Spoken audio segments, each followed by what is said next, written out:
ओम श्री गुरुदेव दत्त. नमस्कार मित्रांनो, तुमचे ओम श्री गुरुदेव दत्त या चॅनलमध्ये मनापासून स्वागत. मित्रांनो, पितृदोष माझ्याच वाट्याला का, असा प्रत्येकाला प्रश्न पडत असतो. आणि पितृदोषामुळे कुठल्या अडचणी येतात ते आज आपण आजच्या भागात बघणार आहोत. आणि कोणत्या लोकांच्या वाट्याला पितृदोष येतात हे आपल्याला आज कळणार आहे. तर व्हिडिओ शेवटपर्यंत नक्की बघा. पितर योनी ही अतृप्त इच्छांच्या बंधनात असते. ज्या अर्थी तो आत्मा गती प्राप्त झालेला नाही, त्या अर्थी त्याच्या वासना खितपत पडलेल्या असणार हे नक्की. मग तो घुटमळत राहतो आपल्या पिढीच्या पुढील वारसदारांकडे. 3 पिढ्यांनी युक्त असणारा हा दोष आहे. त्याच्या मागील पिढीतही काही अशा घटना घडल्या असतील ज्यामुळे तो दोष तुमच्यापर्यंत येऊन ठेपतो.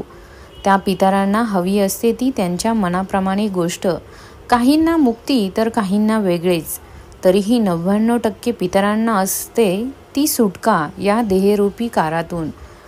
त्यासाठी ते आपल्याच कुळातील घराण्यातील एक अशी व्यक्ती निवडतात ज्याच्याकडून त्यांना अपेक्षा असते की ही व्यक्ती आपल्याला मुक्ती देईल किंवा ते समाधान देईल. याच एका भावनेने त्या व्यक्तीशी जवळीक करतात. म्हणून पितृदोष अशाच व्यक्तींकडे असतो जी व्यक्ती सज्जन, प्रेमळ, समाजाचे भान राखणारी, समजूतदार, मनमिळावू, सरळ मार्गी, दुसऱ्यांच्या आनंदात आपला आनंद मानणारी, वाईट न बघणारी, देवमाणूस ज्या व्यक्तीला म्हटले पाहिजे अशी ती व्यक्ती. जेव्हा अशा पितरांच्या योनीतील आपलाच पितर आपल्याशी निगडीत होऊन अपेक्षा ठेवतो, तेव्हा आपोआपच काही अशुभ घटना अथवा अनुभव आपल्याला येऊ लागतात. त्यामध्ये संतती न होणे, अपमृत्यू, विवाह न होणे असे अनुभव येतात. आर्थिक बाबतीत, तसेच यश प्रगती होण्याच्या बाबतीत, सुख आनंदाच्या बाबतीत इतर नातेवाईकांपेक्षा आपण मागे राहतो. प्रत्येक गोष्टीत आपण कमी दिसून येतो. आर्थिक, मानसिक, शारीरिक कष्ट कुटुंबातील इतर सदस्यांच्या तुलनेत आपल्याला जास्त येतात.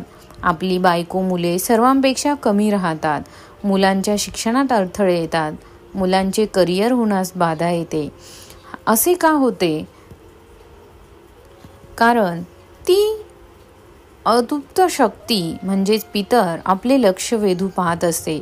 अशा या अशुभ परिणामांनी तरी तुम्ही शोध घ्याल आणि शोधांती विषय समोर येऊन त्यांची मुक्तता कराल, हीच भावना त्यांची असते.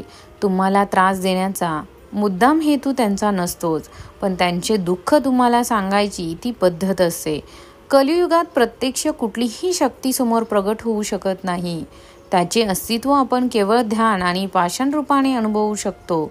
अशा वेळी त्यांना ते सांगायचे असेल तर ते आपल्या कौल मार्गाने किंवा मग अशा पद्धतीने काही घटना घडवून आपले लक्ष वेधून सांगणे करतात.